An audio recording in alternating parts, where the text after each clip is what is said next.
Əmək və Əhalinin Sosial Müdafiəsi Nazirliyinin tabeliyindəki Dövlət Məşğulluq Agentliyi Laçın rayonu və Füzuli şəhərinə köçürülən sakinlərdən daha bir qrup şəxsi özünə məşğulluq proqramı çərçivəsində mal və materiallar formasında aktivlərlə təmin edib. Qeyd edilib ki, proqram iştirakçılarının quracaqları kiçik təsərrüfatlar onların sosial rifahının yaxşılaşdırılmasına töhfə verəcək və bölgədə yeni iş yerlərinin açılmasına imkan yaradacaq. Proqram iştirakçıları onlara göstərilən dəstəyə görə Prezident İlham Əliyevə təşəkkürlərini ifadə edib, özünə məşğulluq proqramı çərçivəsində qurduqları təsərrüfatlarını daim genişləndirməyə səy göstərəcəklərini bildiriblər. Bakıda işləyirdim, eyni avto təmirlə məşğul idim.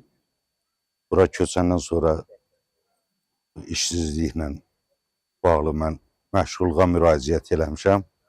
Sağ olsunlar, avadanlıqla bugünkü gün təmin oluram. Bundan sonra da yenə öz işimi davam etdirməyə məşğul olmaq istəyirəm.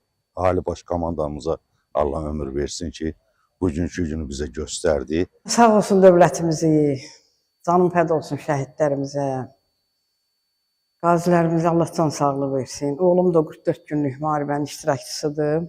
Qeyd edək ki, verilmiş avadanlıqlar hesabına proqram iştirakçıları un məmulatları istehsalı, dərzi sexi, avtoçilingər, dönərxana və kişi bərbərxanası xidmətləri üzrə kiçik biznes sahələrini yaradıblar. Böyük Qayıdış proqramı çərçivəsində doğma yurdlarına qayıdan sakinlərdən özünə məşğulluq proqramı vasitəsilə kiçik təsərrüfatları yaradılan şəxslərin sayı artıq 221-ə çatıb.